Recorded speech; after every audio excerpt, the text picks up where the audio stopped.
जगज्योती महात्मा बसवेश्वर यांच्या जयंतीनिमित्त आज या ठिकाणी मंगरूळ शहरामध्ये या व्याख्यानाचं आयोजन केलेलं आहे। या व्याख्यानाची आपण सुरुवात करण्या अगोदर आजच्या ज्या विषयाला आपण या ठिकाणी चर्चेला घेणार आहोत त्या विषयाचं मूळ असलेलं भक्ती आणि ज्याची आपण भक्ती करणार आहोत त्या महादेवाचा एकदा जयघोष करूयात। नमः पार्वती शिव हर हर महादेव। जयंती कार्यक्रमाचे सन्माननीय अध्यक्ष, या फलसिद्ध ज्ञानपीठ संस्थेचे सन्माननीय अध्यक्ष आदरणीय शिवदासप्पा मिटकरी सर, मंचावर उपस्थित कार्यक्रमामध्ये प्रमुख पाहुणे म्हणून आलेले आमचे स्नेही श्री प्रशांत स्वामी सर, आणि खऱ्या अर्थानं आज ज्याचा आपण या ठिकाणी सत्कार घेण्यासाठी सर्व जमलो आहोत ती आमची मुलगी कुमारी अश्विनी, जिने UPSCच्या परीक्षेमध्ये संबंध महाराष्ट्राचं नाव देश पातळीवर नेलं आहे।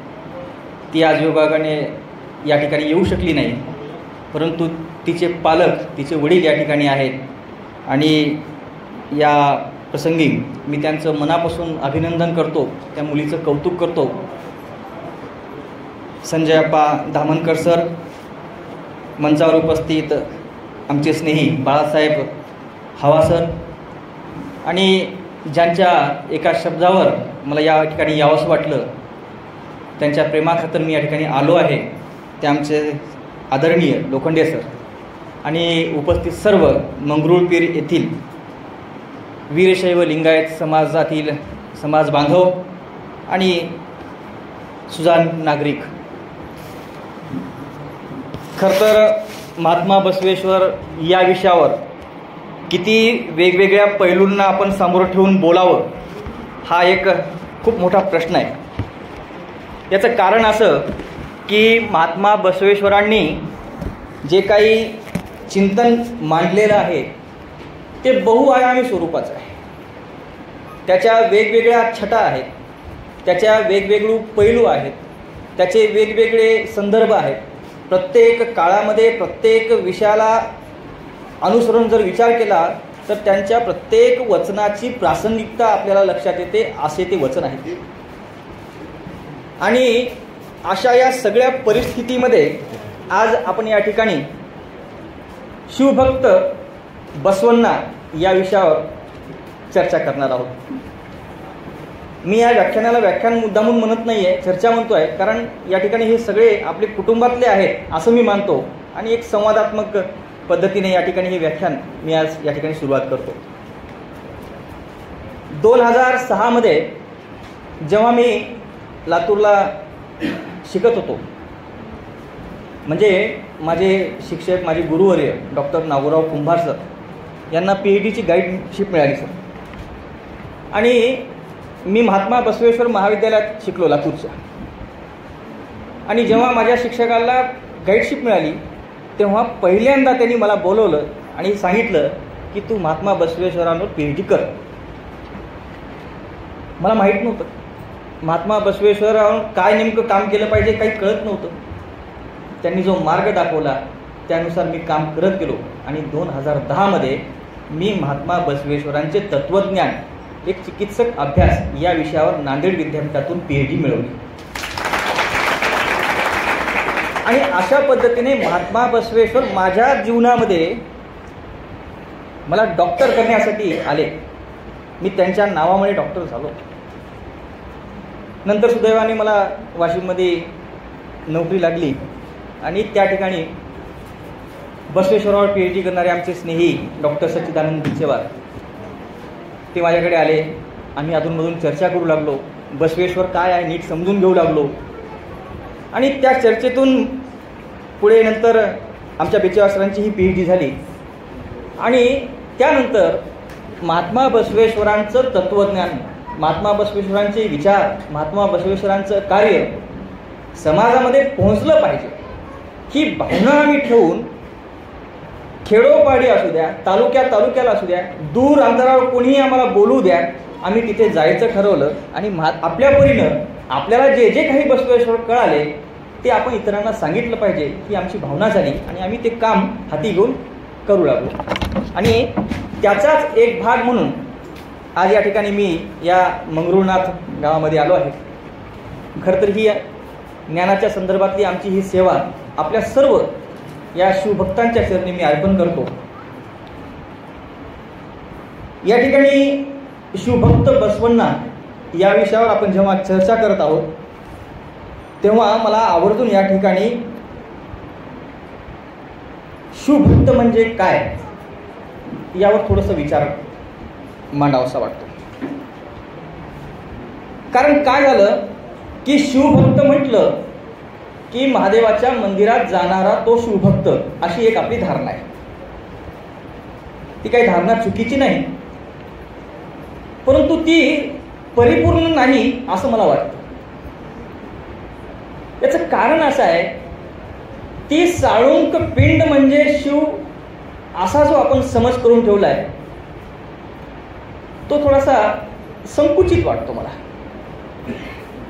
शिव म्हणजे फक्त साळुंक पिंड नाही, शिव म्हणजे गळ्यात घातलेलं फक्त लिंग नाही. हे थोडंसं समजून घेऊन आता याच्या पलीकडे आपण विचार केला पाहिजे.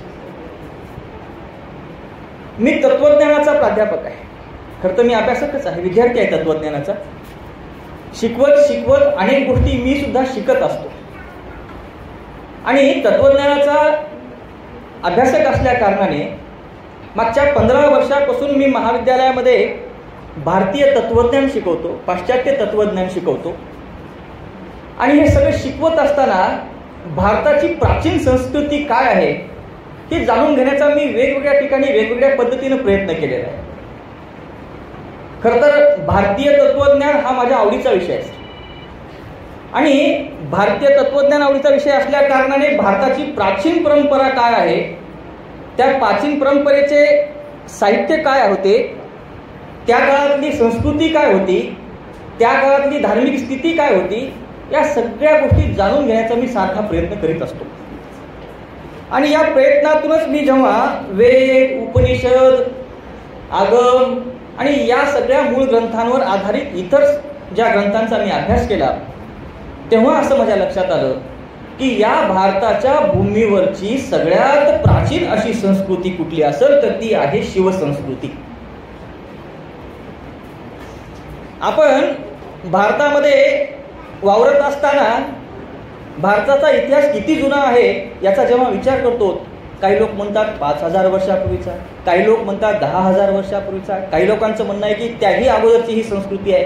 परंतु नेमकी कधीची आहे हे सांगता न येण्यासारखं आहे. कारण ही अनादी काळातली संस्कृती आहे. अनादी काळापासून या भारताच्या भूमीवर वेगवेगळ्या आचार्यांनी, महात्म्यांनी आपल्या आपल्या परीने या ठिकाणच्या मूळ संस्कृतीचा अभ्यास करून त्या संदर्भात चिंतन मांडलेलं आम्हाला जाणवतं. अगदी आपण साहित्याच्या अनुषंगाने जेव्हा विचार करतो तेव्हा आपण पाहतो की वेद हे भारतातलं सर्वात प्राचीन शास्त्र किंवा ग्रंथ आहे म्हणून सांगतो आपण. वेद हे फक्त भारतातले प्राचीन ग्रंथ आहेत का? नाही. तर माझं मत आहे की वेद हे भारतातलेच नाही तर सबंध जगातलं प्राचीन ग्रंथ आहे. आणि या वेदांवर आधारित नंतर ब्राह्मण ग्रंथ निघाले, अरण्यक ग्रंथ निघाले, उपनिषद निघाले, नंतर पुराणांचा काळ आहे, महाभारत आहे, रामायण आहे, भगवद्गीता त्या महाभारतातलाच एक भाग आहे. अशी ही परंपरा खूप मोठी आहे. आणि या परंपरेमध्ये पुन्हा एकीकडे आगमांची परंपरा सुद्धा आहे. आगमांमध्ये 3 आगमाचे प्रकार आपल्याला पाहायला मिळतात. त्याच्यामध्ये जैनागम आहेत, त्याच्यामध्ये बौद्धागम आहेत आणि त्याच्यामध्ये शैवागम सुद्धा आहेत. आणि हे शैवागम म्हणजेच काय आहे तर या वीरशैव लिंगायत समाजाचं, या वीरशैव लिंगायत संप्रदायाचं, या वीरशैव लिंगायत धर्माचं मूळ साहित्य आहे. शैवागम हे या वीरशैव लिंगायत परंपरेचं मूळ साहित्य आहे. आणि हा जो हे जे साहित्य आहे ते प्रामुख्याने शिवाने पार्वतीला केलेला उपदेश आहे. पहा, शिवाने पार्वतीला केलेला उपदेश आहे. आता शिव आणि पार्वती कोण असा प्रश्न पडायला नको. शिव आणि पार्वती हे एकमेकाचे कोण आहेत? पती पत्नी आहेत. तर या निमित्तानं मला एक गोष्ट या समाजातला सगळ्या पती पत्नींना सांगावीशी वाटते की आजकाल आपण काय पाहत आहोत, पती एक बोलतोय, पत्नी एक बोलते आहे. पतीने काहीतरी म्हणावं, पत्नीनं दुसरंच काहीतरी बोलावं. त्यांच्यामध्ये संवाद होत नाहीये, विसंवाद होतो आहे. परंतु प्राचीन काळापासून या ठिकाणी शिव आणि पार्वतीच्या माध्यमातून आपण जर लक्षात घेतलं तर एक असं जोडपं आहे की त्यांच्यामध्ये आदर्श स्वरूपाचा संवाद होतो आहे. पार्वतीचे प्रश्न आहेत, शिवाने दिलेले उत्तर आहे.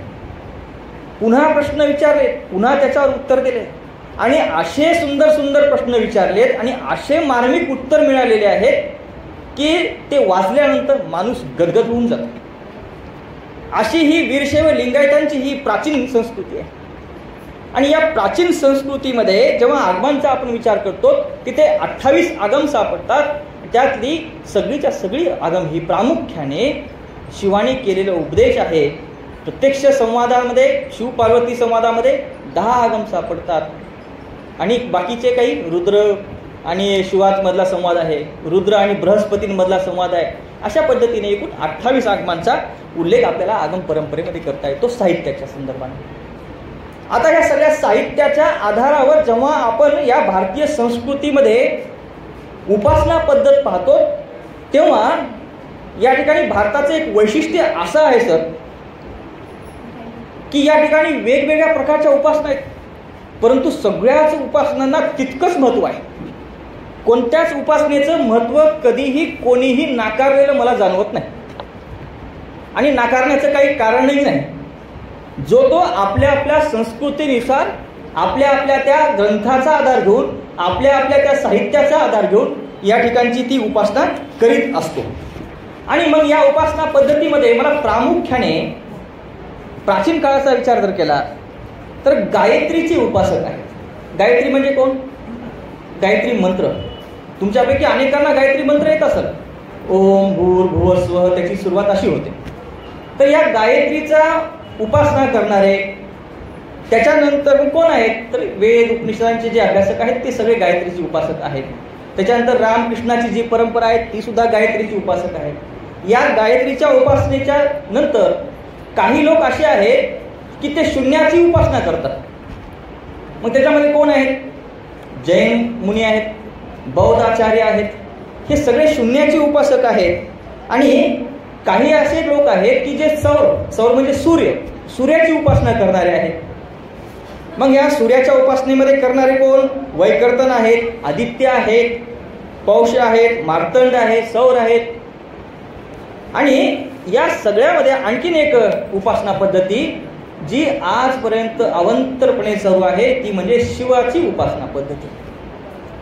शिवाच्या उपासना पद्धतीचा जेव्हा आम्ही अभ्यास करतो सर, इतके त्याच्यामध्ये वेगवेगळे पैलू आहेत, इतके त्याच्यामध्ये पुन्हा संप्रदाय पडत गेले.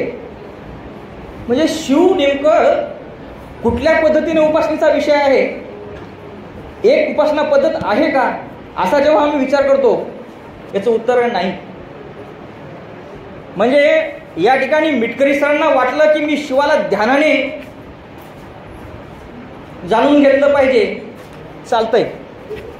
जर हवाप्पांना वाटलं मी योग प्राणायाम करून मी शिवाला जाणून घेतलं पाहिजे, चालतंय. जर धामनकर सरांना वाटलं मी समाजाची सेवा करून विद्यार्थ्यांना ज्ञान देऊन शिवाची उपासना केली पाहिजे, चालतंय सर. जर प्रशांतप्पांना वाटलं की मी साहित्याचे प्रचार आणि प्रसार करून शिवाची उपासना केली पाहिजे, चालतंय. अशा वेगवेगळ्या पद्धतीनं या ठिकाणी शिवाची उपासना करता येऊ शकते. अशा प्रकारचा जर विचार कोणी दिला असेल तर तो वीरशैव लिंगायत परंपरेच्या प्राचीन परंपरेने दिलेला आहे. हे मला या ठिकाणी आवर्जून सांगायचं. ही परंपरा इतकी महान का आहे हे मी तुम्हाला या ठिकाणी मुद्दा म्हणून सांगितलं. इथे तितकीच लवचिकता आहे, तिथं आपले पण आहे. आणि या लवचिकतेमुळे, हे आपल्यापणामुळेच ही संस्कृती आजपर्यंत टिकून आहे, हे याचं वैशिष्ट्य आहे. आणि या शिवाच्या उपासनेला महत्त्व देणाऱ्या लोकांमध्ये आपण कोणाचा उल्लेख केला पाहिजे तर प्रामुख्याने अनादिशैव, अनुशैव, महाशैव, योगशैव, ज्ञानशैव आणि वीरशैव लिंगायत हे असे शैवामधले प्रकार आहेत. मग अनादिशैव म्हणजे काय, अनुशैव म्हणजे काय, योगशैव म्हणजे काय, ज्ञानशैव म्हणजे काय, वीरशैव म्हणजे काय, हे सगळे नंतर पडणारे प्रश्न आहेत. आणि या सगळ्या शैवांमध्ये म्हणजे आगमांमध्ये जेव्हा एकदा पार्वतीने प्रश्न विचारला शिवाला की तुम्ही इतके शैवांचे हे प्रकार आहेत म्हणून सांगता शिव भगवान, पण यातला कोणत्या शैव मार्गाचा मी अवलंब केला पाहिजे, तेव्हा भगवान शिवाने उत्तर दिलेलं आहे की या सगळ्या शैवांमध्ये मीच मूळ केंद्र आहे. या सगळ्या शैव परंपरेतल्या लोकांच्या उपासनेचा विषय मीच आहे. परंतु या सगळ्या शैव परंपरेमध्ये मला सगळ्यात जास्त प्रिय असलेला शैव मार्ग कोणता तर तो वीरशैव लिंगायत शैव मार्ग आहे. हे आगम साहित्यात शिवाने सांगितलेलं आहे. आता आगम साहित्य म्हणजे जेव्हा मी PhD करत होतो तेव्हा मला अनेकांनी सांगितलं की ते प्राचीन काळातलं साहित्य आहे, ते आता कुठं आपल्याला पाहायला भेटणार आहे, ते कुठल्या तरी एखाद्या म्हाताऱ्या माणसाच्या घरी, तेही काशीला वगैरे किंवा इकडे पॉंडिचेरीला किंवा तिकडे म्हैसूरला वगैरे गेला तर ते भेटेल तुम्हाला, असं सांगण्यात आलं. मी गेलो सुद्धा तिथे, काशीला गेलो, पण काही समाधान झालं नाही, आगम साहित्य वाचता आलं नाही. आणि जेव्हा भेटलं तर तेव्हा आश्चर्याचा धक्का बसला की या अशा प्राचीन साहित्याकडे आमचं लक्षच गेलं नव्हतं कधी. कारण महात्मा बसवेश्वरांवर PhD करायचं जेव्हा ठरवलं तेव्हा बसवेश्वरांची वचनं वाचली आणि अभ्यास केला, थेसिस जमा केला, PhD मिळाली, झालं विषय. परंतु जेव्हा सातत्याने आम्ही वचनं वाचत चाललो आणि एकीकडे आगम साहित्य वाचत चाललो तेव्हा असं लक्षात आलं की महात्मा बसवेश्वरांवर या आगम साहित्याचं किती अपार प्रेम होतं. भलेही महात्मा बसवेश्वरांनी एका वचनामध्ये आगमांवर टीका केलेली आहे, ती टीका का केली काही नाही याचा वेगळा संदर्भ आहे, याचा वेगळा अर्थ आहे, याचा वेगळा तपशील आहे. आपण एखाद्या आपल्या घरातल्या मोठ्या पालकाला त्यांच्या माघारी कधीतरी नाव ठेवतो, ते काय आपण म्हणजे मुद्दामून ठेवत नसतो. आमचे वडील जरा आजकाल असंच करायला लागलेत असं म्हणतो आपण कधी कधी, किंवा आमचे आजोबा आता ऐकत नाहीत, जरा आपलेच लहरीपणाने चाललेत, आता योजना जर समोर पाहतो मी तरी. पण प्रत्यक्षात आपण तसं करतो का, नाही ना. आपण ते आपलेपणातून म्हणतो. तसंच नाही का बसवेश्वरांनी आपल्या एका वचनामध्ये आगमांविषयी तसा भाव व्यक्त केला आहे असं माझा समज आहे. तर असो तो विषय नाही, तर आगम परंपरा ही आपल्या भारताची जशी वैदिक परंपरा प्राचीन मानली जाते तशीच आगम परंपरा सुद्धा भारतामधली एक प्राचीन परंपरा आहे. आणि वीरशैव लिंगायत समाजांसाठी ही आगम परंपरा खूप महत्त्वाची आहे. या आगम परंपरेला अनुसरून या भारताच्या भूमीवर साधारणपणे 10 ते 15 वेगवेगळे संप्रदाय उदयाला आले. 10 ते 15. आगम साहित्यामध्ये भगवान शिवाला पशुपती म्हटलेला आहे. पशु कोण, हिरव्या गवताची काडी जी असते तिथपासून ते ब्रह्मापर्यंत, गवताच्या काडीपासून ते ब्रह्मापर्यंत हे सगळे पशु. आणि या सगळ्या पशूंचा पती कोण तर तो महादेव. आणि म्हणून त्या पशूंच्या पतीला पशुपती हे नाव आलेलं आहे. आणि हे मानून ज्या लोकांनी शिवाची आराधना केली ते पाशुपतपंथीय झाले. त्याच प्रकारे नंतरच्या काळामध्ये लाकुल नावाचा संप्रदाय आला, नंतरच्या काळामध्ये कालामुख नावाचा संप्रदाय आला, नंतर कापालिक संप्रदाय आला, कौल, सिद्धांत, प्रज्ञविज्ञा, त्याच्यानंतर आणि आजपर्यंत टिकून राहिला याच्यामध्ये तर तो म्हणजे वीरशैव लिंगायत संप्रदाय आजपर्यंत टिकून राहिला. याचं कारण असं आहे, काही संप्रदायांनी शिव आणि जीव यांनाच महत्त्व दिलं, काही संप्रदायांनी शिव आणि जीव यांच्या द्वैताला महत्त्व दिलं, काही संप्रदायांनी शिव आणि जीव यांच्या अद्वैताला महत्त्व दिलं, काही संप्रदायांनी शिव आहे, शिवाच्या ठिकाणी शक्ती आहे असं मानून शिव, शक्ती आणि जीव या तिन्हीला महत्त्व दिलं. अशा पद्धतीने या वेगवेगळ्या शिवाची उपासना करणाऱ्या वेगवेगळ्या संप्रदायाने वेगवेगळे सिद्धांत मांडले आणि या वेगवेगळ्या सिद्धांताच्या आधारावर ह्या भारताची शिवसंस्कृती ही इतक्या मोठ्या प्रचंड प्रमाणामध्ये आज विस्तारलेली असल्याचं आपल्याला दिसून येतं. हा झाला शिवसंस्कृतीचा इतिहास. म्हणजे आजचा विषय तुमच्या समोर मांडत असताना मला शिव संस्कृती काय आहे हे मुद्दामून मांडावंसं वाटलं, कारण हा शिव विषय इतकुसा लहान विषय नाही आहे. आगम साहित्यात सांगितल्याप्रमाणे सगळ्या मांगल्याचं केंद्र असलेलं, सगळ्या मांगल्याचं म्हणजे सगळ्या चांगुलपणांचं या जगामध्ये, या विश्वामध्ये, या ब्रह्मांडामध्ये जितकं जितकं काही चांगुलपण आहे ते सगळं चांगुलपण ज्या ठिकाणी केंद्रित झालेलं आहे किंवा ते चांगुलपण ज्या ठिकाणातून निघतं ते ठिकाण म्हणजे शिव आहे, हे आगम साहित्यात सांगितलेलं आहे. आणि या शिवाची भक्ती या परंपरेमध्ये, या संबंध वीरशैव लिंगायत परंपरेमध्ये प्राचीन काळापासून करण्यात येणारे, जर आपण युग परंपरा पाहिली तर या ठिकाणी सतयुग आहे, त्रेतायुग आहे, द्वापार युग आहे आणि आताचं हे कलियुग आहे. आणि या युग परंपरेचा जेव्हा आपण विचार करतो तेव्हा प्राचीन काळामध्ये म्हणजेच सतयुग काळामध्ये या ठिकाणी जे एकाक्षर शिवाचार्य होऊन गेले, द्विअक्षर, त्रिअक्षर, चतुराक्षर, पंचाक्षर. नंतरच्या काळामध्ये एकवक्र, द्विवक्र, त्रैवक्र, चतुर्वक्र, पंचवक्र. नंतरच्या काळामध्ये रेणुकाचार्य, मरुळाचार्य असे हे सगळे शिवाचार्य गण होऊन गेले. मला या ठिकाणी मुद्दामून मरुळाचार्यांचा उल्लेख झाला म्हणून सांगावंसं वाटतं. सर या संस्थेचे अध्यक्ष आहेत आणि मला आत्ताच पाठीवर म्हणजे पत्रिकेवर सुद्धा उल्लेख आहे, पलसिद्ध ज्ञानपीठ असं या संस्थेचं नाव आहे. आपल्या इकडे विदर्भामध्ये बुलढाणा जिल्ह्यामध्ये पलसिद्धांचं मठ आहे साखरखेड्याला. आज योगायोग पहा, मी आता ज्या मरुळसिद्ध शिवाचार्यांचा उल्लेख केला द्वापार युगातले, त्या मरुळ सिद्धांची आज जयंती आहे. आणि या मरुळ सिद्धांच्या परंपरेमध्ये साखरखेड्याचे पलसिद्ध महाराज होऊन गेले आणि त्यांच्या नावाची ही संस्था. आणि या संस्थेमध्ये आज त्यांच्या पूर्वजांच्या जयंतीच्या निमित्ताने हे व्याख्यान होत आहे. मी त्यांच्याही जयंतीनिमित्त सर्वांना शुभेच्छा देतो. तर हे मरुळ सिद्ध वगैरे ही एक परंपरा आहे. हे सगळे शिवभक्त होते.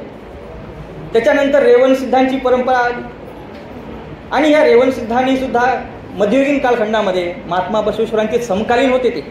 आणि त्या कालखंडामध्ये शिवाची ही संस्कृती टिकवून ठेवली, त्याचा प्रचार आणि प्रसार केला.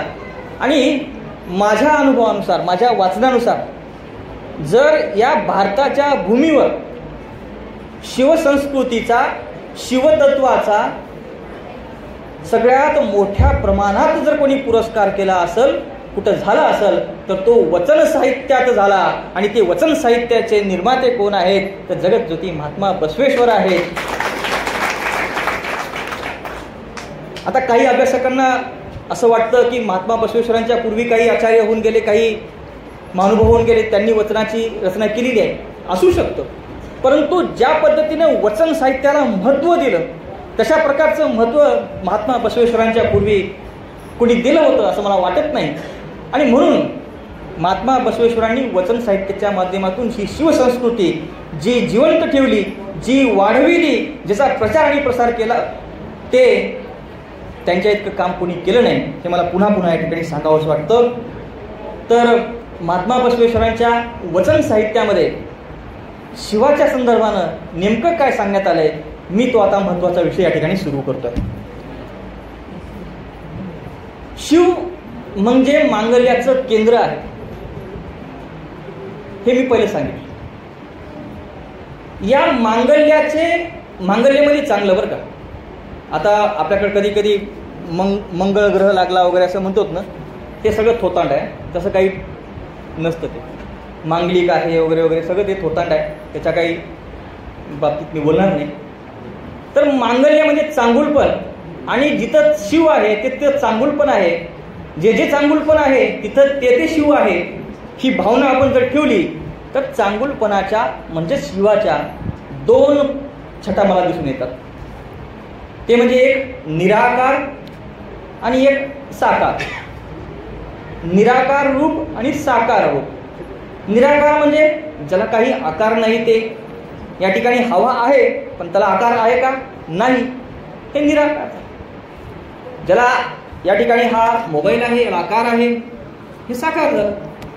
तर अशा पद्धतीने शिवाच्या संदर्भाने विचार जेव्हा करतो आम्ही किंवा महात्मा बसवेश्वरांनी विचार केला, तेव्हा त्या वचनांच्या आधारावर मला असं म्हणावंसं वाटतं की शिव निराकार स्वरूपी आहे आणि साकार स्वरूपी सुद्धा आहे. तो निर्गुणही आहे, तो सगुणही आहे.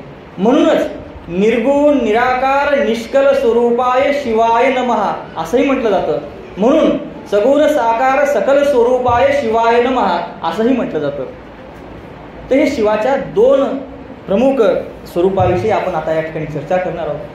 महात्मा बसवेश्वरांनी आपल्या अनेक वचनांमध्ये शिवाचा उल्लेख केला आहे. त्यापैकी काही मोजके वचन आपल्यासमोर मांडतो आणि महात्मा बसवेश्वरांच्या त्या वचनाच्या माध्यमातून शिवाचं स्वरूप काय आहे हे सांगण्याचा प्रयत्न करतो. महात्मा बसवेश्वर म्हणतात, हे शाश्वत सर्व शक्तिमान विश्वंभरा सृष्टीदाता महादेवा. महादेव शब्द वापरला. नच श्रेष्ठ या परी तुझा न शब्द न देव, रखवाला तूच या विश्वाचा, स्वर्ग नरक नि साऱ्या विश्वात अवघा तूच सर्व व्याप्त, हे कुडल संगम देवा. शिवाच्या संदर्भामध्ये हा जो भाव बसवण्णांनी व्यक्त केलाय, त्या भावातून खऱ्या अर्थानं आम्ही तत्वज्ञानाचे अभ्यासक म्हणून जेव्हा पाहतो तेव्हा एक सत्ताशास्त्रीय विचार त्यांनी दिलेला आहे. म्हणजे या जगामध्ये सत्ता कोणाची आहे. आता आपण कधी कधी विचार करतो, समजा आपल्याला कोणी दुसऱ्या गावचा माणूस भेटला, तुमच्या इथं कोणाची सत्ता आहे, आपण लगेच कुठल्या तरी राजकीय पक्षाचं नाव सांगतो. परंतु राजकीय पक्षाची सत्ता असते किती दिवस? 5 वर्ष, 10 वर्ष, 15 वर्ष, याच्या पलीकडे नसती. परंतु जेव्हा या विश्वामध्ये सत्ता कोणाची आहे असा प्रश्न पडतो तेव्हा उत्तर काय आपल्याकडे? काहीही नाही. तर या विश्वामध्ये सत्ता कोणाची आहे तर ती शिवाची सत्ता आहे. अशा प्रकारचा या ठिकाणी हे वचन आलेलं आहे. या ठिकाणी महात्मा बसवेश्वरांनी सांगितलं, या जगामध्ये सर्वत्र व्याप्त कोण आहे तर तो शिव आहे. आणि या शिवाचं स्वरूप सांगताना पुन्हा महात्मा बसवेश्वर काय म्हणतात, विशाल जगा पलीकडे असीम नभा पलीकडे तू सर्व व्याप्त. हे जग कसं आहे? विशाल आहे. म्हणजे या ठिकाणी असे काही लोक असतील की जे वाशिम जिल्ह्याच्या कधी बाहेर गेले नसतील. या ठिकाणी काही लोक असे असतील की ते विदर्भाच्या बाहेर कधी गेले नसतील. या ठिकाणी काही लोक असे असतील की जे कधी महाराष्ट्राच्या बाहेर गेले नसतील. काही लोक असे असतील की जे कधी भारताच्या बाहेर गेले नसतील. पण कल्पना करून पहा, वाशिमच्या बाहेर दुसरे गाव आहेत, दुसऱ्या गावाच्या पलीकडे जिल्हे आहेत, या जिल्ह्याच्या पलीकडे राज्य आहेत, या राज्यांच्या पलीकडे देश आहेत, या देशाच्या पलीकडे अनेक ठिकाण आहेत. आणि या सगळ्या गोष्टीचा विचार करत करत तुम्ही कल्पना करा फक्त की हे सृष्टी किती मोठी असेल. शास्त्रज्ञांनी सांगितलं की अनेक प्रकारच्या सूर्यमाला आहेत. आपण एका सूर्यमालेमध्ये फक्त गुरफटलेले आहोत, त्याही पृथ्वीच्या एका गोळ्यावर. पृथ्वीच्या त्या 40-30 आता 30-40% जमीन उरली, आपल्या 70% जमीन उरलेली आहे, नाही 30% उरलेली आहे. त्या 30% आता किती कमी होत चालली हा एक संशोधनाचाच विचार आहे. आणि त्याच्यामध्ये आपण त्या जमिनीच्या तुकड्यासाठी काय काय करतो हे आता आपण पाहतो. आपण काल परवा काश्मीरमध्ये झालेली घटना पाहिली. हे सगळं कशासाठी आहे? जमिनीच्या तुकड्यासाठी आहे. अस्तित्वाची लढाई नाही आहे ही जमिनीसाठीची लढाई आहे. माणसाला माणूस म्हणून या ठिकाणी जो विसर पडलाय हे खरं तर स्वार्थासाठी विसर पडलेला आहे. हा धर्म नाही होऊ शकत. महात्मा बसवेश्वरांनी सांगितलं, दयारहित धर्म असे का भूवरी. धर्म कधीच हिंसा सांगू शकत नाही. आणि जिथे हिंसा सांगितलेली आहे तो धर्म कसा काय होऊ शकतो? आणि ही काय संस्कृती आली आता? धर्माच्या नावाखाली हिंसा चालली आहे. ही निंदनीय बाब आहे. परंतु याच्या मागचा काहीतरी स्वार्थ वेगळा आहे हे लक्षात घेतला पाहिजे. अरे ह्या जगाच्या पलीकडे जाऊन पहा, ही सृष्टी खूप मोठी आहे, या सृष्टीचा निर्माता कोणीतरी आहे आणि तो निर्माता कोण आहे? तो महादेव आहे. हे बसवेश्वरांनी या वचनाच्या माध्यमातून सांगितलेलं आहे. आणि आणखीन एक वचन महात्मा बसवेश्वरांचं, ते म्हणतात, पृथ्वी जल अग्नी वायू आकाश हे सर्व, पृथ्वी जल अग्नी वायू आकाश हे सर्व, हे 5 महाभूत आहेत. भूत कधी पाहिलाय तुम्ही? भूत पाहिला? घाबरता भूताला? आपण भूतच आहोत. खर तर 5 महाभूत असतात, याच्या पलीकडे कोणताही भूत नसतो. आणि या 5 महाभूतांवर आपलं जीवन आधारित आहे. ही पृथ्वी, अग्नी, जल, वायू, आकाश. भारताच्या इतिहासामध्ये जितकेही साहित्य आहे, जितकंही जे काही विचार आहेत, त्या विचारांमध्ये या 5 महाभूताशिवाय दुसरा कुठला भूत सांगितला असेल तर मला कधीही येऊन भेटा आणि मला रागवा. 5 महाभूतांचा उल्लेख आहे. आणि हे पृथ्वी, अग्नी, जल, वायू, आकाश हे सर्व शिवापासून निर्माण झालेले आहेत. मग आता या भूताला घ्यायचं काम काय? आणि याच्या पलीकडे दुसरा कोणता भूतच नाही. हे सगळे जे 5 तत्व आहेत हे शिवामध्ये विराजमान आहेत. हे शिवानेच आपल्यातून उत्पन्न केलेले आहे. हे बसवेश्वरांचं वचन आहे. हे आधी आधार मूळ आहे शिव या 5 तत्वांचं. आणि मग अशा या 5 तत्वांचं आधार मूळ असलेलं हे शिव तत्व जेव्हा आपण अभ्यासतो किंवा जाणतो, तेव्हा फक्त शिव म्हणजे साळुंकी पिंड होत नाही, तर शिव म्हणजे पृथ्वी होते, शिव म्हणजे अग्नी होतो, शिव म्हणजे जल आहे, शिव म्हणजे आकाशही आहे. तेव्हा या पृथ्वीचं रक्षण करणं म्हणजे शिवाचं रक्षण करणं, या पृथ्वीचं पूजन करणं म्हणजे शिवाचं पूजन करणं आहे, या जलाचं पूजन करणं म्हणजे शिवाचं पूजन करणं आहे, या वायूचं रक्षण करणं किंवा त्याचं पूजन करणं ते शिवाचं पूजन आहे. या सगळ्या तत्वांचं पूजन करणं म्हणजे एका अर्थानं शिवाचंच पूजन आहे. कारण शिव स्वतः या सगळ्या 5 महाभूतांमध्ये आहे. हे 5 महाभूत शिवामध्ये आहेत. हे सगळं या ठिकाणी वचन साहित्याच्या माध्यमातून महात्मा बसवेश्वरांनी सांगितलेलं आहे. पण आता प्रश्न असा आहे की शिवाचे हे जे मूळ रूप आहे, निराकार रूप, या निराकार रूपाला आपण आजपर्यंत जाणू शकलो का? किंवा कोणी सांगितलं असेल परंतु आपण त्याला उमजू शकलो का? त्याला आपल्या आचरणामध्ये आपण आणू शकलो का? तर मला असं वाटतं की त्याचं उत्तर नाहीच असं दिलं पाहिजे. कारण आपल्याला माहीत आहे की शिव सर्वत्र आहे, तरी सुद्धा आपली ती भावना आणखीन झालेली नाही की शिव सर्वत्र आहे. याचं काय कारण असू शकतं? तर याचं कारण जेव्हा आपण शोधतो तेव्हा महात्मा बसवेश्वराचं एक वचन मला या ठिकाणी यावरून सांगावं असं वाटतं. महात्मा बसवेश्वर म्हणतात, आपली खरी स्थिती कशी झालेली आहे? त्या कुत्र्यासारखी झालेली आहे. माफ करा, मी मला स्वतःला म्हणून घेतोय असं समजा. माझी स्थिती त्या कुत्र्यासारखी झालेली आहे, जो व्याख्याता म्हणून इथं आलाय, मिरवायला लागलाय आणि तुम्ही सत्कार करायला लागलात, परंतु थोडा वेळ झालं की तर मला हाडाचा तुकडा दिसला की मी इथून परत सुटलो त्या हाडाच्या तुकड्याकडे. महात्मा बसवेश्वर म्हणतात, पालखीत बसलेल्या त्या कुत्र्यासमोर ही झाली माझी स्थिती. हाडूक दिसलं की पळावं तिकडे. कायचा भाव आहे?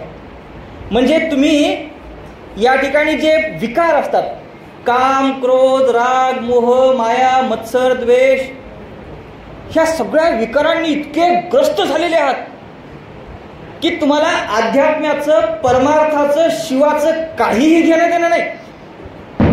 तुमच्यामध्ये तो मोह, तुमच्यामधला त्या वासना, तुमच्यामधल्या त्या तृष्णा आणखीन संपलेल्याच नाही. सारखं सारखं सारखं जरी थोडंसं परमार्थ केलं आपण की पुन्हा आणखीन त्याच इच्छा, त्याच तृष्णा पुन्हा पुन्हा जाग्या होतात. आणि याच कारणास्तव आपल्याला शिवाचं मूळ रूप जे आहे, जे निराकार रूप आहे, जे साकार रूप आहे, ते नीट समजत नाही. ही समस्या आहे आपली. शिवाचं ज्ञान करून घेत असताना, शिवाची भक्ती करत असताना शिवाला नीट न समजून घेण्यामधली खऱ्या मार्गाने सांगायची झाली तर अडचण काय आहे? तर आपला स्वार्थ, आपला मोह, आपल्या तृष्णा, आपल्या त्या इच्छा. म्हणून महात्मा बसवेश्वर म्हणतात, त्या कुत्र्यासारखं होता कामा नये. आपलं ध्यान आपलं जे निज ध्यान आहे, आपलं जे मूळ ध्यान आहे ते शिव आहे. त्या शिवाकडे आपलं लक्ष गेलं पाहिजे. आणि याच मार्गाने आपण जर गेलो तर आपल्याला यातना सहन कराव्या लागतील. म्हणून तुम्ही वाईट मार्गाने जाऊ नका. तुमच्या तृष्णा, तुमच्या इच्छा, तुमच्या जे विकार आहेत ते कशा पद्धतीने संपवता येतील याचा तुम्ही सातत्याने प्रयत्न करा. हाच उद्देश या ठिकाणी या वचनाच्या माध्यमातून महात्मा बसवेश्वरांनी केलेला आहे. हा भक्तीचा मार्ग आहे. भक्तीमध्ये जात असताना तुमच्यामध्ये बदल करणं खूप गरजेचं आहे. जर तुम्ही बदल केले नाही आपल्यामध्ये तर भक्तीचा मार्ग सफल होत नाही. हा शिवपथ आहे. या शिवपथावर चालत असताना यातना तितक्याच आहेत. हा वाटतो तितका सोपा नाही आहे. लोकांना वाटतं एक लोटा जल सारे समस्याओं का हल, पण नाही हो. म्हणजे मी नाव नाही ठेवत, टिंगल नाही करते मी. तो एक मार्ग आहे. तुम्ही तिथपर्यंत गेला पाहिजेत. परंतु तिथं गेल्यानंतर ते सार्थक होत आहे का सगळं? तुम्ही जोपर्यंत तुमच्यामध्ये बदल करत नाही तोपर्यंत तुम्ही एक लोटा काय पूर्ण गावची टाकी टाकली तरी काही फरक पडणार नाही. अत्यंत तळमळीने सांगितलंय. आगम साहित्यापासून ते पार वचन साहित्यापर्यंत या सगळ्या महानुभावांनी जे जे शिवाच्या संदर्भानं जे जे भक्तीच्या संदर्भानं सांगितलंय ते फार तळमळीने सांगितलंय. मी पहिल्यांदा या विषयावर बोलतोय बरं का. मी आतापर्यंत महात्मा बसवेश्वरांचे सामाजिक विचार, वैज्ञानिक विचार, अंधश्रद्धेवरचे विचार, समतेवरचे विचार, स्त्रीविषयक विचार अशा अनेक विषयांवर बोललो. पण मी आज पहिल्यांदा महात्मा बसवेश्वरांच्या भक्ती, शिवभक्ती या विषयावर बोलतोय. आणि मलाही तीच तळमळ या ठिकाणी जागी झाली असं मला वाटतं. तर ही शिवाचे जे मूळ स्वरूप आहे ते जाणून घ्यायचं असेल तर आपल्यामध्ये पहिल्यांदा बदल करावा लागेल. हे या ठिकाणी आवर्जून महात्मा बसवेश्वरांनी सांगितलेलं आहे. आणि हे बदल केल्याशिवाय हा शिवपथ आपण जाणू शकत नाहीत. म्हणून या ठिकाणी महात्मा बसवेश्वर काय म्हणतात एका ठिकाणी, शिवपथ जाणल्या विना श्रवण पठन करून काय उपयोग. श्रवण करण्याची, हे ऐकण्याची, पठन करण्याची. घरामध्ये आपण पोथ्या वाचतो, अनेक लोक पारायण करतात. कशाचं? सिद्धांत शिखामणी, शिवपाठ असेल, परमरहस्य असेल, आपण पारायण करतो. हे श्रवण करणं चांगलं आहे, पठन करणं चांगलं आहे. परंतु याच्याही पलीकडे जायला पाहिजे. नाहीतर हे सगळं आपलं पोपटपंचीसारखं होईल. असं बसवेश्वरांनी त्यांच्या वचनात शब्द वापरलाय. माझा शब्द नाही आहे. माझी आई सुद्धा शिवपाठ वाचते. माझी आई सुद्धा परमरहस्याचं पारायण करते. पण मी आईला कधी विचारतो, आई आता हे सांगितलंय निर्गुण निर्गुण शिव, निर्गुण निर्गुण निराकार निराकार काय आहे? शिवपाठामध्ये उल्लेख आहे उपनिषदांचा सारथ हो असा असं. काय आहे उपनिषद? काय आहे काय माहिती? महाराजांनी लिहून ठेवलेलं आहे. ताई म्हणजे शब्दशः येऊ नका, परंतु तुम्ही सगळ्या माझ्या बहिणीसारख्या, आईसारख्या. आपण जे वाचन करत आहोत, आपण जे पठन करत आहोत, ज्याचं पारायण करत आहोत त्याला नीट समजून घ्या. कारण ते समजून घेतलं तर खऱ्या अर्थानं हा शिवपथ पूर्ण होईल. हा शिवाचा जो मार्ग आहे, भक्तीचा जो मार्ग आहे तो सफल होईल. अन्यथा काही नाही. अन्यथा पुन्हा आपण तिथंच येणार. नीट समजून घेऊन शब्दाला म्हणून खऱ्या अर्थानं म्हणजे आगम परंपरेपासून ते वचन परंपरेपर्यंत गुरुचं महत्त्व जे सांगितलेलं आहे ना ते याच कारणासाठी. जितकं जितकं तुम्ही श्रवण करता, जितकं जितकं पठन करता, त्या श्रवण आणि पठनाच्या माध्यमातून जे जे तुम्ही ऐकता ते खरं समजून घेतलंय का? त्याचा अर्थ जाणलाय का? मग ते अर्थ जाणून त्या संदर्भात तुम्ही तुमच्या आचरणामध्ये काही आणलं का? हे प्रश्न आपण आपल्याला विचारले पाहिजेत. आणि त्या प्रश्नाच्या माध्यमातून काही उत्तर मिळतंय का याचाही आपण प्रयत्न केला पाहिजे. तर जे जे आपण पठन करत आहोत त्याच्या पलीकडे गेलो पाहिजेत. म्हणजे पलीकडे म्हणजे ते करायचंच आहे, परंतु त्याचा अर्थ जाणून त्याला आपल्या आयुष्यात कसं आणता येईल यासाठी आपण प्रयत्न केले पाहिजेत. असं बसवेश्वरांनी या ठिकाणी भाव व्यक्त केलेला आहे. आता आपल्यापैकी अनेकांना वाटलं असेल, हो ठीक आहे आज सरांनी सांगितलं, आता उद्यापासून आपल्याला ते करायचं आहे, वाटलं असेल ना. तर खूप चांगली गोष्ट आहे. परंतु महात्मा बसवेश्वर म्हणतात, खरं तर आपल्याकडे ते कोणीतरी म्हणलेलं आहे, कल करे सो आज कर, आज करे सो अभी. आणि हे अलीकडचं आहे. परंतु 12व्या शतकामध्ये बसवेश्वरांनी आपल्या एका वचनातून म्हटलेलं आहे, आज उद्या नका म्हणू, आज उद्या नका म्हणू, आजचा दिवसच शिवशरण म्हणणाऱ्यांना. मी आजपासून सिद्धांत शिखामणीचं पठण करते, मी आजपासून शिवपाठाचं पठण करते, मी आजपासून परमरहस्याचं पठण करते, मी आजपासून वचन साहित्य नीट समजून घ्यायचा प्रयत्न करतो. हे उद्या नाही, आजपासून. आजपासून नाही, आत्तापासून. हा भाव जोपर्यंत आपल्या मनामध्ये जागा होत नाही तोपर्यंत खऱ्या अर्थानं हा शिवपथ जो आहे तो सहज आणि सोपा होत नाही, तो सिद्धही होत नाही. म्हणून पुन्हा पुन्हा महात्मा बसवेश्वर म्हणतात, आजचा दिवसच हर शरण म्हणणाऱ्यास आजचा दिवसच शुभ समजून चला. आजचा दिवस शुभ आहे, आत्तापासून सुरू करून टाका. मरुड सिद्धांची आज जयंती आहे, प्रसिद्ध शाळेमध्ये आपण आहोत आणि योगायोगाने महात्मा बसवेश्वरांच्या जयंतीच्या निमित्ताने हे सगळं आपण बोलत आहोत. तर हे सगळं महत्त्वाचं असं विवेचन या ठिकाणी सुरू आहे. तर हे सगळं का?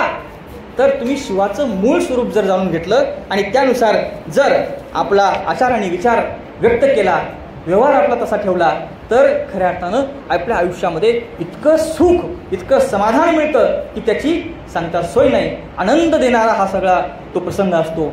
आणि म्हणून महात्मा बसवेश्वरांनी म्हटलेलं आहे, हा समरस होण्याचा जो क्षण असतो त्याला काय मी शब्दात व्यक्त करू.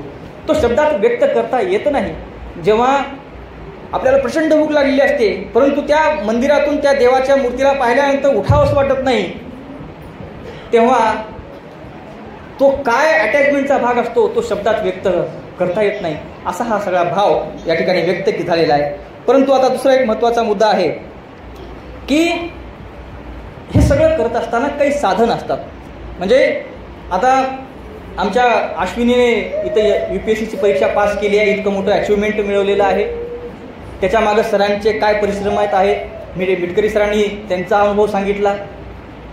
अभ्यास करावा लागतो, पुस्तक लागतात, पुस्तक भेटत नसेल तर कुठून तरी आणावं लागतं, ती दिल्लीला पाठवावं लागतं, त्या विद्यार्थ्यांना ते वाचावं लागतं जागरण करून. आजचा सत्काराचा कार्यक्रम असताना सुद्धा ती कुठल्या प्रसंगामध्ये तिथं आहे हे मला धामनकर सरांनी सांगितलं. तुम्हाला तुमच्यामध्ये जर बदल करायचे असतील ना, परिश्रम करावं लागेल. आणि परिश्रम करत असताना काही साधन लागतात, त्या साधनांचा नीट वापर करावा लागतो. आणि अशाच या शिवसाधनेमध्ये, शिवभक्तीमध्ये एक महत्त्वाचं साधन म्हणून या ठिकाणी महात्मा बसवेश्वरांच्या वचनांमध्ये मला एक बाब जाणवते, ती म्हणजे मंत्रोच्चार. आता मंत्रोच्चार म्हणले की लांब लचक अशी यादी नाही आहे मंत्रांची, जसं आपल्याकडे नमक चमकांची आहेत, वेदांमध्ये सांगितलेलं आहे. रुद्र येतात, हो येतात. नमक येतात, चमक येतात. न म्हणजे काय माहित नाही, च म्हणजे काय माहित नाही. आणि म्हणून आगमांमध्ये सुद्धा, नंतरच्या सूत्रग्रंथांमध्ये सुद्धा आणि संतांच्या परमरस्यामध्ये वगैरे वगैरे सिद्धांत शिखामणीमध्ये सुद्धा आणि वचन साहित्यात सुद्धा महात्मा बसवेश्वरांनी एका वचनात सांगितलंय, मंत्र तो एकच, जो आपल्या गुरुने गळ्यात लिंग बांधलं आणि आपल्या कानात सांगितला. आता तो सगळ्यांनाच माहीत आहे, सगळ्यांनाच माहीत आहे. परंतु महात्मा बसवेश्वरांच्या वचनातून तो सांगायचा झाला, जप तप नित्य नेम हाच मला उपदेश. पहा, जप कशाचा करायचा आहे, नेम कशाचा करायचा आहे. ते म्हणतात, आपले नाम हाच माझा मंत्र. आपले म्हणजे शिवाचे, आपले नाम हाच माझा मंत्र, शिवनाम हेच मला तंत्र. तंत्र म्हणजे टेक्निक. मंत्र, तंत्र, सूत्र असे हे सगळे प्रकार आहेत त्र शब्दानं आलेले. हे तंत्र म्हणजे टेक्निक असते. तर शिवाचं नाव घेण्याची सुद्धा एक टेक्निक आहे, शिवाचं नाव स्वतः एक टेक्निक आहे, असं महात्मा बसवेश्वर त्यांच्या वचनात म्हणतात. तुमचं नाव हे माझ्यासाठी तंत्र आहे म्हणतात. वास्तविक पाहता भारतीय परंपरेमध्ये आगमाला तंत्र म्हटलेलं आहे, परंतु आगम म्हणजे काय, शिवाचाच उपदेश आहे. आणि तेच वचन साहित्यात महात्मा बसवेश्वर म्हणतात, तुमचं नाव म्हणजे शिवाचं नाव हे माझ्यासाठी तंत्र आहे, तेच माझ्यासाठी मंत्र आहे, तेच माझ्यासाठी जप आहे. आता मग पुन्हा पुन्हा आणखीन ते काय म्हणतात, हे तंत्र कसं आहे, हे मंत्र कसं आहे, कामधेनू सारखं आहे. कामधेनू म्हणजे आपल्या इच्छेची पूर्ती करणारी ती गाय. आपल्या भारतीय संस्कृतीमध्ये कामधेनू नावाची जी गाय आहे ती इच्छापूर्ती करते असं सांगितलं जातं. तर तुम्ही शिवाचं नाम जर स्मरण केलं, त्यालाच तुम्ही जप मानलं, त्याचंच जप केलं, त्याचाच तुम्ही मंत्र म्हणून स्वीकार केला, त्याचंच तुम्ही तंत्र म्हणून स्वीकार केला, तर ते कामधेनूसारखं आहे. तुम्ही म्हणा ते तुमचं पूर्ण होऊन जाईल. आता तो मंत्र कोणता आहे तुम्हाला सांगितलं ना तुमच्या गुरुने सांगितलं. आता मी सांगा म्हटलं तुम्ही सांगणार काय? कारण गुरुने सांगितलंय सांगायचं.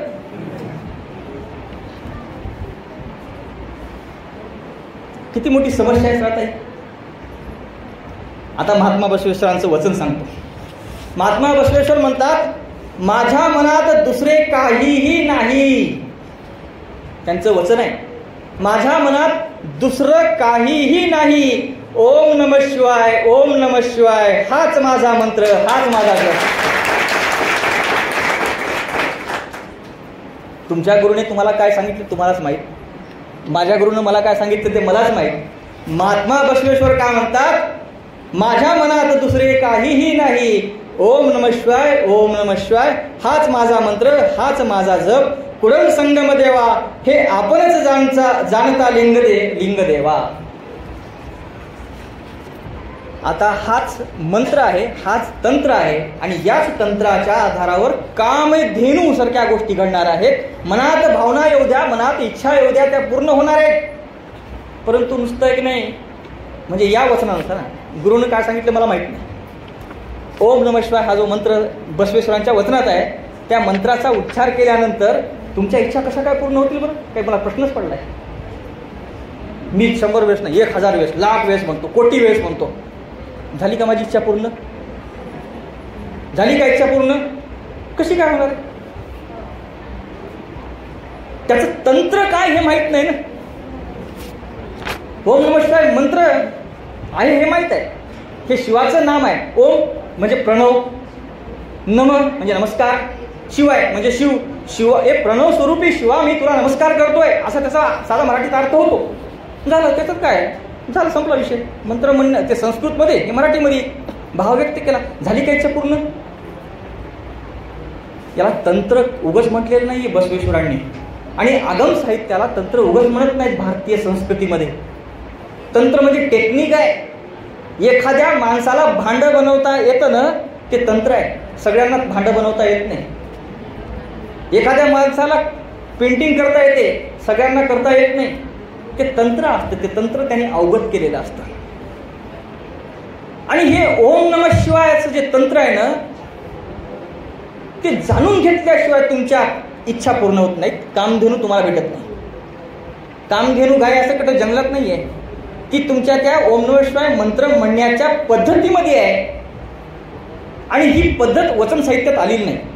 मी आगम साहित्याचा अभ्यासक आहे आणि त्या आधारावर सांगतो, ही पद्धत आली आहे आगम साहित्यामध्ये. म्हणून वचन साहित्याचा अभ्यास करत असताना मी आवर्जून वचन साहित्याच्या अभ्यासकांना आव्हान करतो, विनंती करतो, नम्रपूर्वक विनंती करतो की भारतीय म्हणून बरं का, भारतातल्या सगळ्या साहित्याचा अभ्यास केला पाहिजे. वचन साहित्यामध्ये इंटरेस्ट घेणाऱ्या सर्व अभ्यासकांनी भारतीय म्हणून आगम साहित्याचा अभ्यास करावा, वेदांचा अभ्यास करावा, उपनिषदांचा अभ्यास करावा आणि त्या सगळ्या गोष्टी अभ्यासत वचन साहित्याचाही अभ्यास करावा. वचन साहित्यामध्ये महात्मा बसवेश्वरांनी ज्या ओम नमः शिवाय या 6 अक्षरांना, 6 अक्षरांना मंत्र म्हटलंय, तंत्र म्हटलंय, जप करा म्हणून सांगितलंय, त्याची तंत्र टेक्निक काय आहे हे आगम साहित्यात सांगितलेले आहे. खरं तर परमरहस्य ग्रंथाचं पारायण काही लोकांनी तुम्ही केलं असाल. परमरहस्यामध्ये सुद्धा सांगितलेलं आहे. परमरहस्य ग्रंथामध्ये सुद्धा ओम शब्द अक्षर जे आहे त्याच्यामधला तो ऊ काय आहे, त्याच्यावरचा तो चंद्र काय आहे, त्याच्या मागची ती उकार जी आहे तो काय आहे, नंतर न काय आहे, म काय आहे, शिव काय आहे, व काय आहे, य काय आहे, हे सगळं व्यवस्थितपणे सांगितलंय. खरं तर मी परमरहस्यावर 4-5 वर्ष अगोदर परमरहस्य विवरण नावाचं एक पुस्तक लिहिलं आहे. माझ्या त्या प्रती संपल्या, नाही तर मी आणल्या असत्या, किमान 1-2 प्रती मी तर दिल्या असत्या तर वाचायला आले असते. त्या पुस्तकात ते आलेलं आहे सगळं. ओम हे प्रणव अक्षर आहे. मग ह्या ओमचा उच्चार कसा करायचा आहे? गुरुने ते का सांगितलं? ते उच्चार कसा करायचा सांगितलं का? किती मोठा प्रश्न आहे. म्हणून कधी जेव्हा गुरु आपल्याला उपदेश देतात, कानात मंत्र सांगतात, ते सुरुवात झालेली आहे.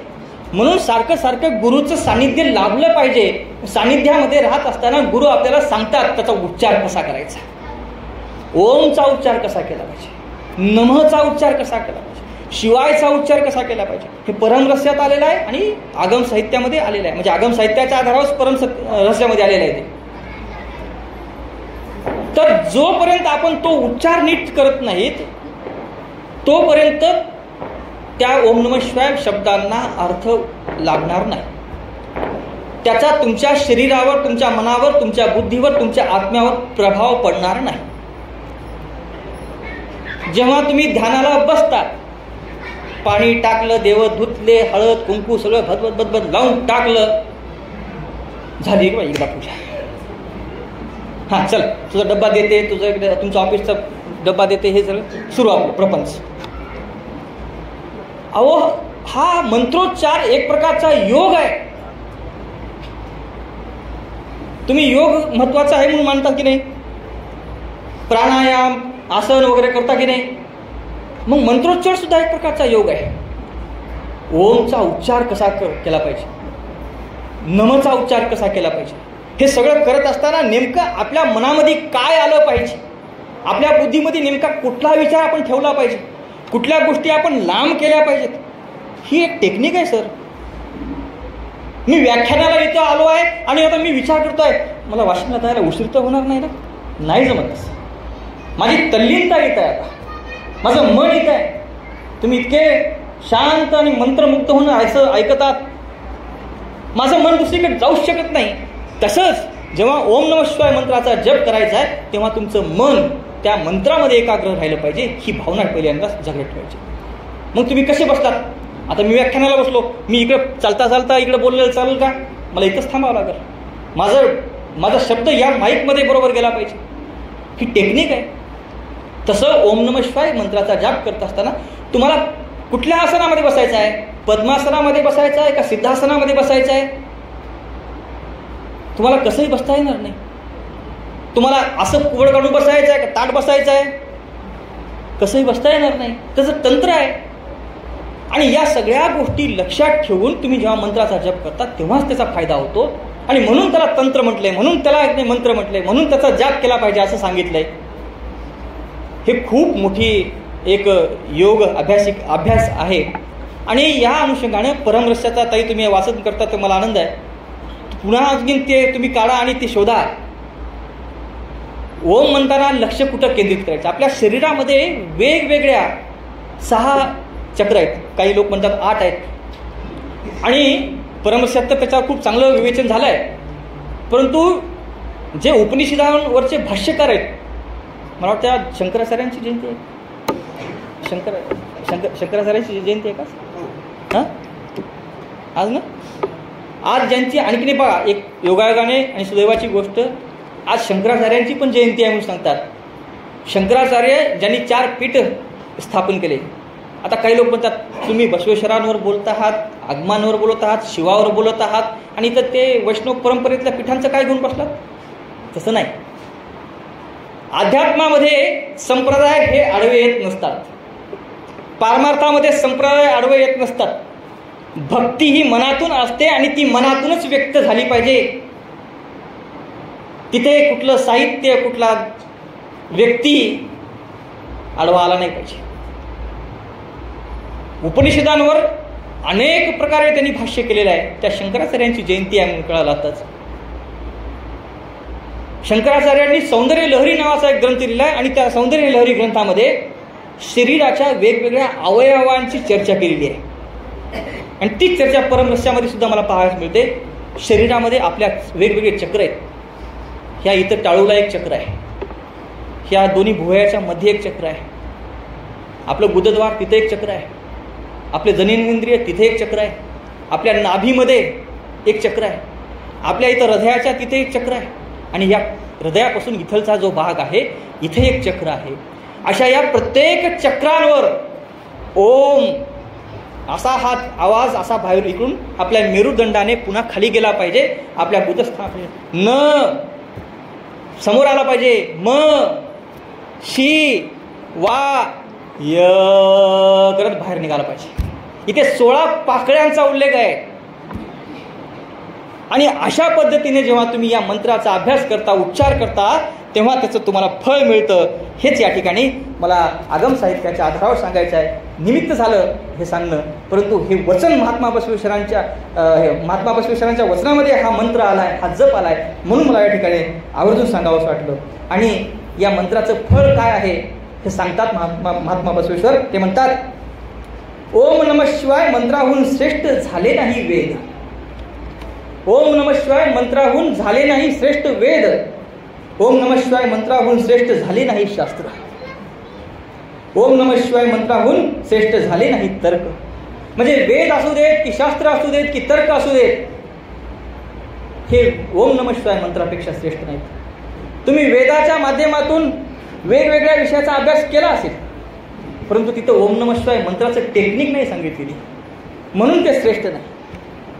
शास्त्रांमध्ये पदार्थ म्हणजे काय सांगितलेलं आहे, द्रव्य म्हणजे काय सांगितलेलं आहे, शास्त्रांमध्ये जीव म्हणजे काय, अजीव म्हणजे काय सांगितलेलं आहे, शास्त्रांमध्ये प्रकृती म्हणजे काय, पुरुष म्हणजे काय हे सांगितलेलं आहे, शास्त्रांमध्ये कर्म म्हणजे काय, स्वर्ग म्हणजे काय, नरक म्हणजे काय हे सांगितलेलं आहे, शास्त्रांमध्ये ब्रह्म म्हणजे काय हे सांगितलेलं आहे. परंतु त्या ठिकाणी ओम नमः शिवाय मंत्राचा उच्चार कसा करायचा आणि हे उच्चार करत असताना कुठल्या चक्रामध्ये कुठल्या अक्षराला ठेवायचं आहे आणि कशा प्रकारची ती योग साधना करायची आहे हे सांगितलेलं नाही असं वाटतं. आणि म्हणून महात्मा बसवेश्वर म्हणतात, ओम नमः शिवाय मंत्रापेक्षा वेद श्रेष्ठ नाही, शास्त्र श्रेष्ठ नाही आणि तर्क सुद्धा श्रेष्ठ नाहीत. आणि म्हणून हे ओम नमः शिवाय मंत्राला नीट समजून घेण्याचं आव्हान पुन्हा या ठिकाणी आवर्जून करतो.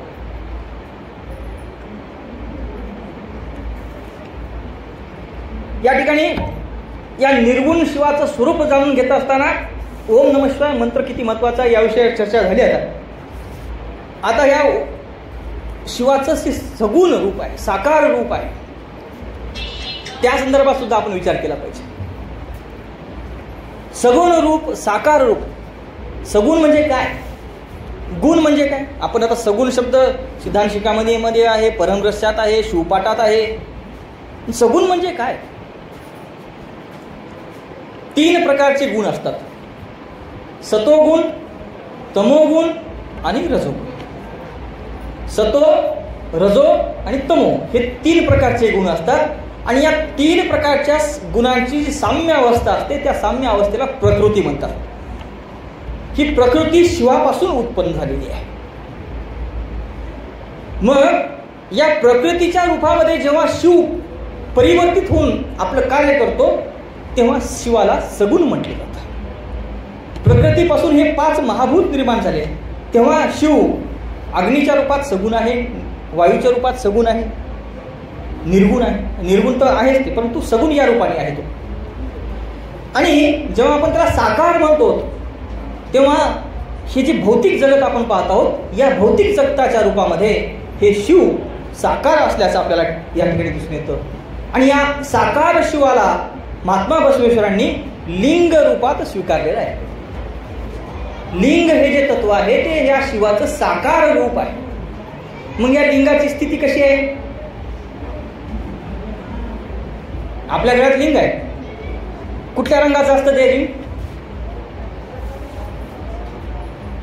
लिंगाकार नाही, मध्ये जे लिंग आहे कुठल्या रंगाचं आहे, त्याच्यावर कांती केलेली आहे. कशापासून होते कांती. काजळेपासून होती. ती कांती कधी कोणाची फुटली का, लिंग कोणाचा भंग झाला कधी. जर कोणाचा झाला असेल तर त्याच्यामध्ये काय तुम्हाला भेटतं, साळुंक पिंड भेटते. साळुंक पिंड आपल्याला मंदिरामध्ये दिसते, कशी आहे, त्याचा अर्थ काय. ते शिव आणि शक्तीचं केंद्र आहे. ते साळुंक पिंडेमध्ये शिव आणि शक्ती म्हणजे उमा आणि पार्वती, आपलं हे शिव आणि पार्वती यांचं ते रूप आहे.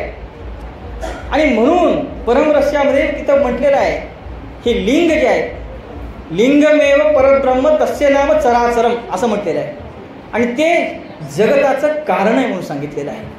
या जगताच्या कारणाचं स्वरूप आपण जर नीट समजून घेतलं तर शिवाला साकार रूपात आपण समजून घेतलं, हा भाव या ठिकाणी बसवेश्वरांच्या वचनातून आपल्याला पाहायला मिळतो.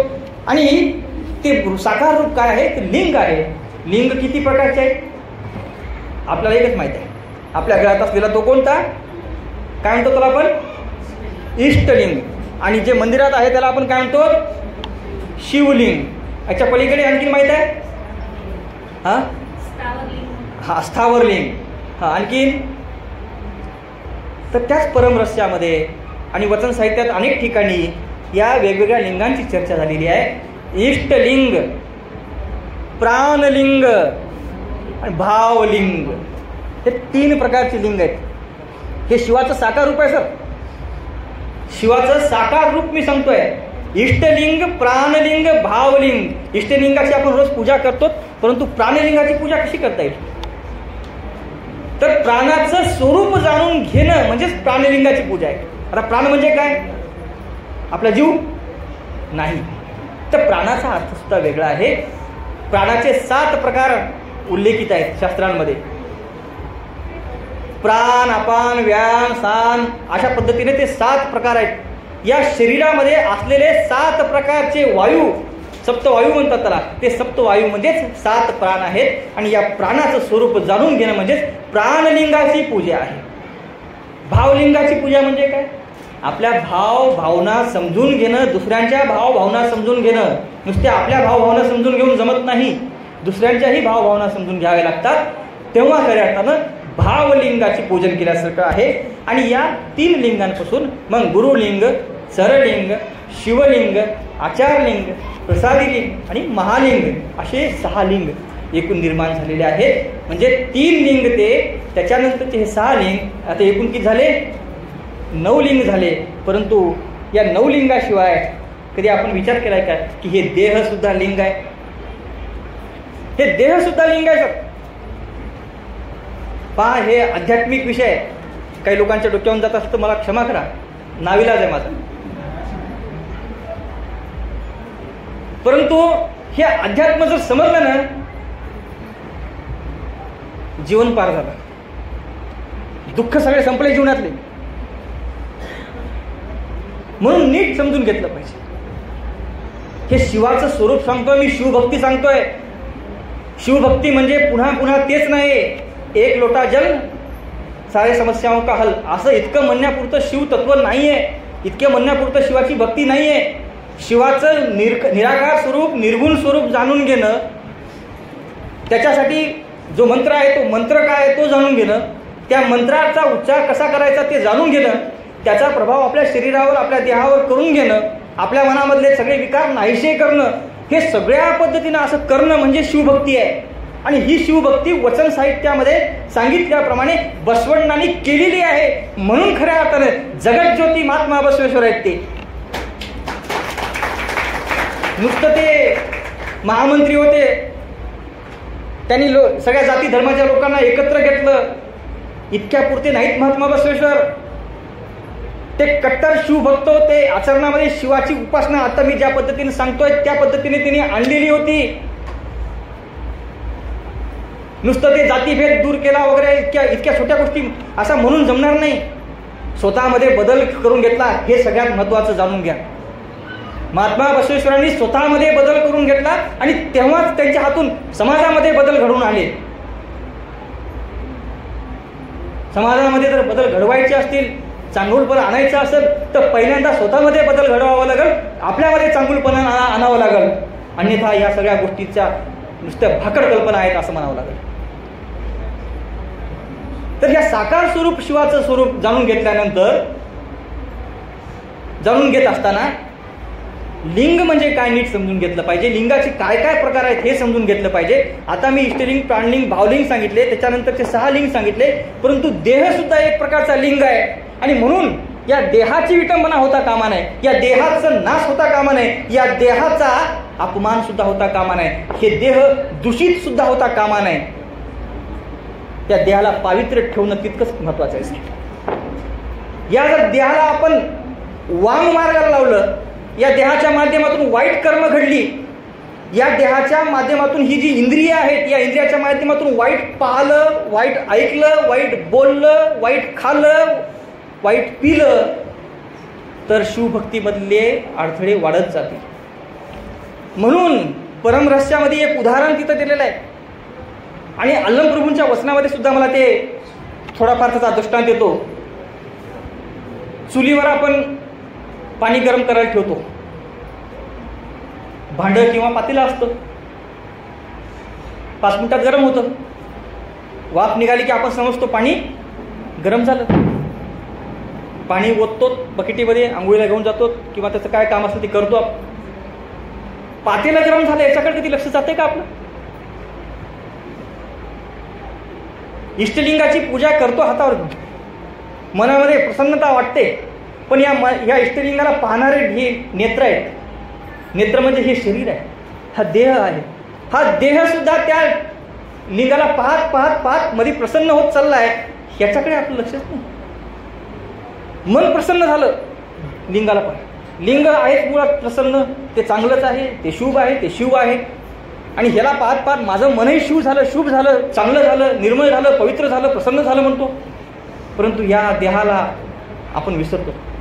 हे देह सुद्धा तितकंच पवित्र होत चाललंय आणि म्हणून या देहाचं महत्व आपण नाकारू नये. म्हणून देहाला सुद्धा एका ठिकाणी परमरहस्यामध्ये देहलिंग असा शब्द प्रयोग केलेला आहे. अशा पद्धतीने हे लिंगाचं स्वरूप आपण नीट जर समजून घेतलं तर आनंदच आनंद आहे. आणि म्हणून या ठिकाणी मला आवर्जून महात्मा बसवेश्वरांचं एक वचन आपल्यासमोर सादर करावंसं वाटतं. आद्याचे वचन परिसासम, आद्यांचे वचन परिसासम असे पहा, तेच सदाशिव लिंग असा विश्वास ठेवा. आद्यांचे ते वचन, आद्य म्हणजे कोण? पहिलेचे. हे वचन बसवेश्वरांचं आहे, शब्द त्यांच्या वचनातला आहे, माझा नाही. आद्यांचे ते वचन. आद्य म्हणजे आता आद्य जगद्गुरू रेणुकाचार्य असू शकतात, आद्य जगद्गुरू आणखीन मरुळ सिद्ध असू शकतात, किंवा आणखीन आद्य आलमप्रभू सुद्धा असू शकतात. म्हणजे त्यांच्या पूर्वी कोणी तरी होऊन गेलं आणि त्यांचे ते वचन जे आहे ते परिसा सम मान असा शब्द या ठिकाणी वापरलाय. तेच सदाशिव लिंग असा विश्वास ठेवा. आद्यांनी सांगितल्याप्रमाणे सदाशिव लिंग काय आहे? आता हा सदाशिव शब्द आहे ना, पुन्हा ते आगम साहित्यात आलेला आहे. त्या ठिकाणी आगम साहित्यामध्ये शिवाचे 5 स्वरूप सांगितले. शिवाच्या 5 शक्ती आहेत. त्या 5 शक्तीपासून सदाशिव, ईश, ब्रह्म, ईश्वर आणि ईशान असे 5 शिवाचे रूप निर्माण झालेले आहेत. आणि त्यापैकी एक पहिलं जे रूप आहे ते सदाशिव आहे. हे लिंग म्हणजे कोण आहे? साक्षात सदाशिवच आहे असा विश्वास ठेवायला त्या ठिकाणी महात्मा बसवेश्वर म्हणतात. आणि पुढे जाऊन आणखी ते काय म्हणतात, जो कोणी हे शिव म्हणजेच लिंग स्वरूप आहे असा विश्वास ठेवतात आणि त्यानुसार इष्टलिंगाला आपल्या शरीरावर धारण करतात, त्याचं पूजन करतात, त्यांच्यासाठी खऱ्या अर्थानं कुठली जात राहत नाही, कुठला धर्म राहत नाही, कुठलं कुळ राहत नाही, कुठला गोत्र राहत नाही. आणि म्हणून ते काय म्हणतात, शिवधर्म कुले जात पुनर्जन्म विवर्जित उमा माता पिता रुद्र ईश्वर कुलमेवच, ईश्वर कुलमेवच. म्हणजे मी लिंग रूपामध्ये शिवाला मानल्यानंतर माता पार्वती ही माझी आई असल्या कारणाने, रुद्र माझा पिता असल्या कारणाने आता मी ईश्वराचाच कुळातला आहे, मी ईश्वराच्याच गोत्रातला आहे, ईश्वरच माझ्यासाठी सर्व काही आहे. तिथं मग या समाजामधले हे कुळ, गोत्र किंवा आणखी जाती वगैरे ज्या आहेत ना, ह्या सगळ्या निरर्थक ठरतात. तुम्ही आम्ही सगळे एक आहोत हा भाव या वचनाच्या माध्यमातून, या साकार शिवाच्या माध्यमातून या ठिकाणी व्यक्त झालेला आहे. या ठिकाणी आता आणखीन 2 महत्त्वाचे मुद्दे सांगतो. 5 मिनिटात आपण थांबूयात. तर हे सगळे करत असताना भक्तांचं आचरण कसं असलं पाहिजे? आपल्याला शिवाचं मूळ स्वरूप माहीत झालं, तो निराकार आहे, तो साकार आहे, त्याचा मंत्र हा आहे, तो मंत्र कसा म्हणायचा आणि ध्यान कसं करायचं हे सगळं माहीत झालं आता. परंतु आपला प्रत्यक्ष व्यवहार कसा असला पाहिजे? समाजामध्ये वावरत असताना आपण कसं वावरलं पाहिजे? एकमेकांशी आपला संवाद कसा असला पाहिजे? तर हा जो संवाद आहे ना, तो सात्विक स्वरूपाचा असला पाहिजे. आपल्यामधले सगळे दोष गळून पडले पाहिजेत. प्रेमाचा भाव आपल्यामध्ये असला पाहिजे, आपल्यामध्ये दया असली पाहिजे, आपल्यामध्ये करुणा असली पाहिजे, आपल्यामध्ये एकमेकांविषयीचा विश्वास असला पाहिजे, आपलेपणाचा भाव असला पाहिजे. आणि जर हे सगळं नसेल ना तर तुम्ही साकार शिवाला जाणार, नाही तर निराकार शिवाला जाणार. त्या शिवाचा कुठलाही आणखीन मंत्र म्हणा, कुठल्याही पद्धतीने तुम्ही ध्यान करा, धारणा करा, जर तुमच्या मनामध्ये कटुता असेल, निर्मळता नसेल, तर तुमच्या सगळ्या त्या पूजा, तुमच्या त्या सगळ्या विधी निरर्थक ठरणाऱ्या आहेत. म्हणून महात्मा बसवेश्वर या ठिकाणी म्हणतात, दुर्वर्तन जीवन आमच्या शरण कुळाला नसे हो. दुर्वर्तन नको आहे. आणि हे दुर्वर्तन हे कोणालाही आवडत नाही, विशेष करून ते महादेवाला आवडत नाही. असा भाव या ठिकाणी बसवेश्वर व्यक्त करतात. आणि ते म्हणतात, मला जर कोणी भेटलं, शिवभक्त असू देत अथवा नसू देत, मी त्याला हात जोडल, नमस्कार करल आणि मी त्याला अगदी प्रेमानंच बोलल, मी त्याला अगदी प्रेमानं बोलल, मी त्याला अगदी नम्रतेने बोलल. माझ्या तोंडातून त्याच्याविषयी वाईट भाव निघणार नाही. आणखीन पुढे जाऊन ते काय म्हणतात, मी चोरी करणार नाही, मी हत्या करणार नाही, मी कोणाचीही प्रति असूया व्यक्त करणार नाही, मी कोणाचाही तिरस्कार करणार नाही, मी कोणालाही तो कोण आहे, तो कोण आहे असं काही म्हणणार नाही. मी सगळ्यांना हा आपला आहे, हा आपला आहे, हा आपला आहे असं म्हणणार आहे. हा भाव मी ठेवणार आहे. हा विश्वास ते शिवाला अर्पित करतात आणि त्याच आधारावर ते आपलं जीवन यापन करतात. आणि ही खऱ्या अर्थानं भक्ताचं आचरण कसं असावं याच्या संदर्भातलं हे वचन फार महत्त्वाचे आहे. आपण काय ग्रहण करीत आहोत, आपण काय अर्पित करीत आहोत, फार महत्त्वाचं वचन आहे. आणि ही फार मोठी समस्या अलीकडे, म्हणजे इथं कोणी न्यूरोसायन्सवाले असतील किंवा मानसशास्त्राचे अभ्यासक असतील किंवा अन्नशास्त्राचे अभ्यासक असतील, अन्नपदार्थ विज्ञानाचे, तर त्यांच्यासाठी खूप महत्त्वाचा विषय आहे. आपण जेवताना सात्विक जेवण ग्रहण केलं पाहिजे. आणि जे काही ग्रहण करीत आहोत ते चांगल्या भावनेतून ग्रहण केलं पाहिजे. म्हणून महात्मा बसवेश्वर या ठिकाणी म्हणतात, मी एक घास खाईल तर काय म्हणेल, मी शिवशरणू म्हणेल. काय म्हणेल, शिवशरण. मी शिवाला शरण गेलो, मी शिवाला शरण आहे, मी शिवाला शरण आहे. नाहीतर एक घास खाला, दार लावणं होतो, ते पाय कुत्रं येऊन राहिले घरात, खाला ते थोडंसं काय चाललंय. त्या अन्नाच्या माध्यमातून जे रस तुमच्या शरीरामध्ये, तुमच्या अन्न नलिकेत जाणार आहे, जे पोटात जाणार आहे, त्याच्यातून तुमचे इमोशन्स त्याच्याच प्रकारचे निर्माण होतात. पहा, तेव्हा तर काही विज्ञान नव्हतं सर, परंतु ह्या अशा पद्धतीच्या माध्यमातून बसवण्णांनी वचनाच्या माध्यमातून जे सांगितलंय की आपण जेव्हा, म्हणून प्राचीन काळामध्ये जेवण करताना मौन पाळलं पाहिजे असं म्हणायचं.